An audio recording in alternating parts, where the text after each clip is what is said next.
Assalamualaikum warahmatullahi wabarakatuh. Apa kabar semua anak-anak? Semoga semuanya dalam keadaan sehat walafiat ya.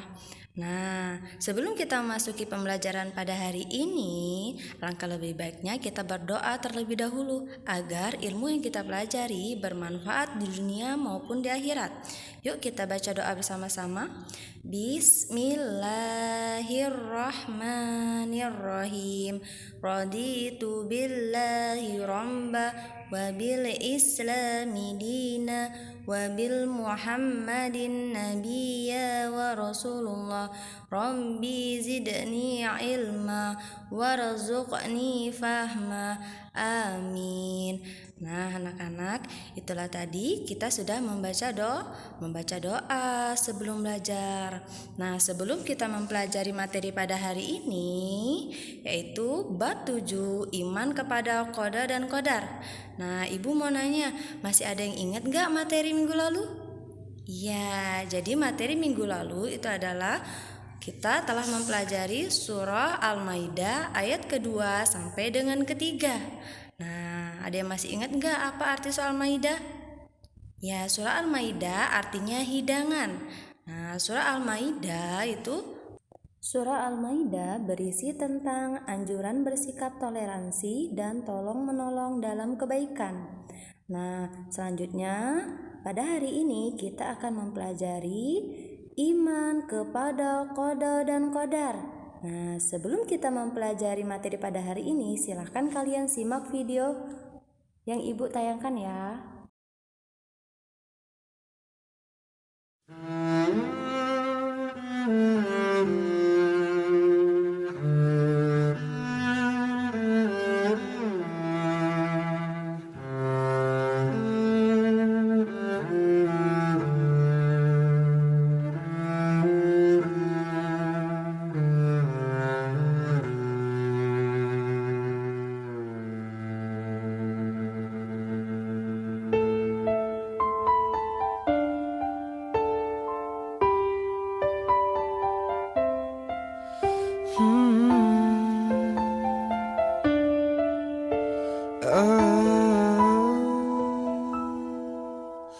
Saat tiba nafas di ujung helah, mata tinggi tak sanggup bicara, mulut terkunci tanpa suara. Bila tiba saat berganti dunia, alam yang sangat jauh berbeda, siapkah kita menjawab semua pertanyaan?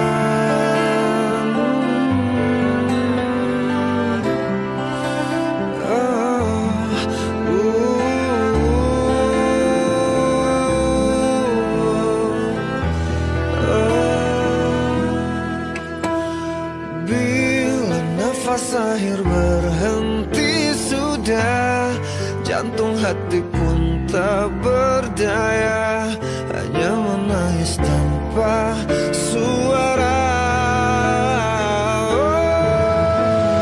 Mati tak bisa untuk kau hindari, tak mungkin bisa engkau lari, ajalmu pasti menghampiri.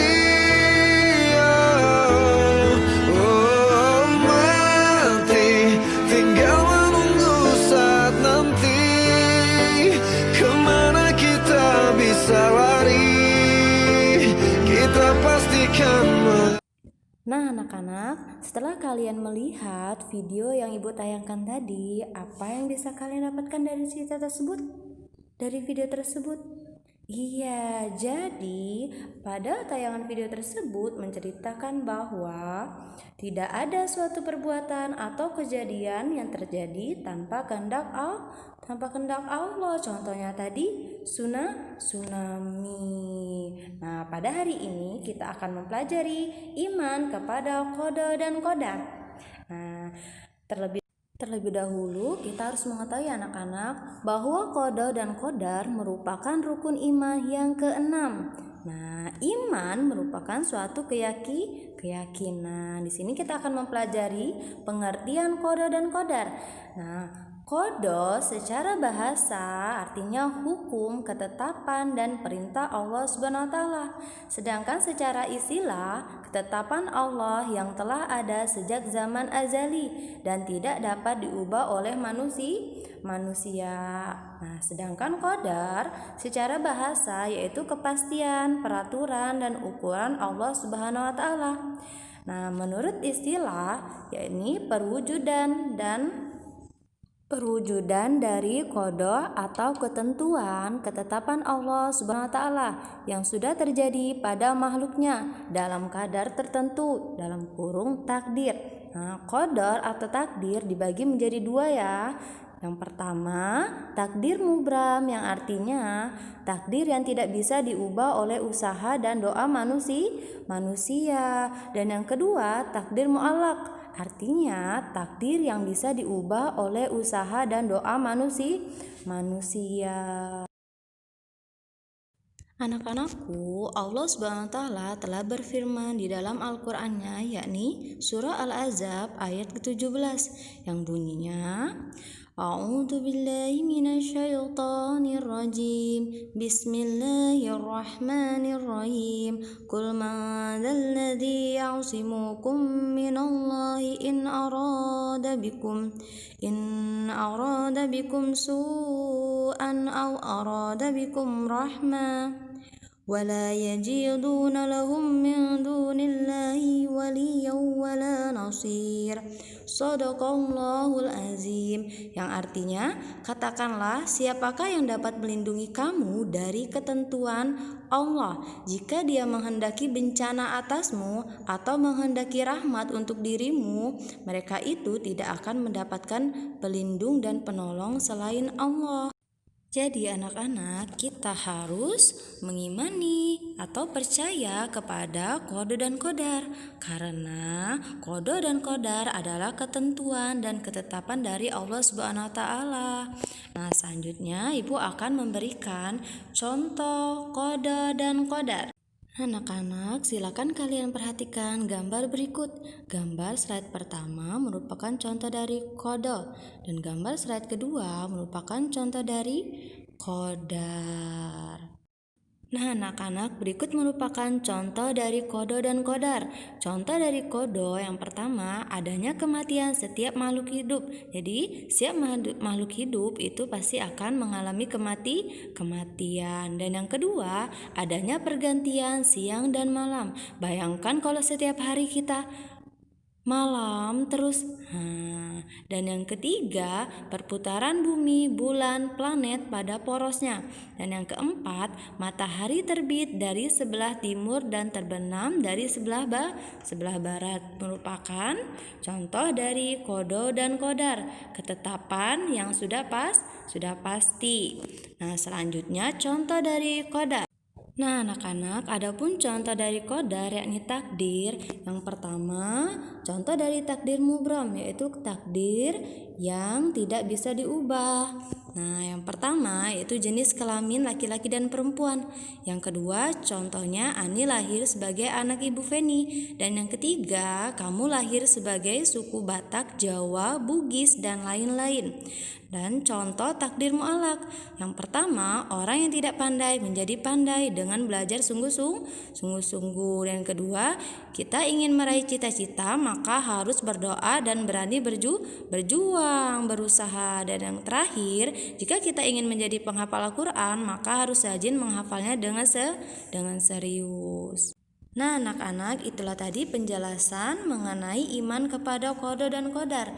Kita sebagai umat muslim wajib beriman kepada qada dan qadar. Karena apa? Qada dan qadar merupakan rukun iman yang keenam. Dan kita harus meyakini bahwa tidak ada suatu perbuatan atau kejadian yang terjadi tanpa kehendak Allah. Ingat ya anak-anak, qada dan qadar, kalau qada itu merupakan ketetapan yang sudah berasal dari Allah SWT pada zaman azali. Sedangkan qadar merupakan perwujudan atau kenyataan yang terjadi.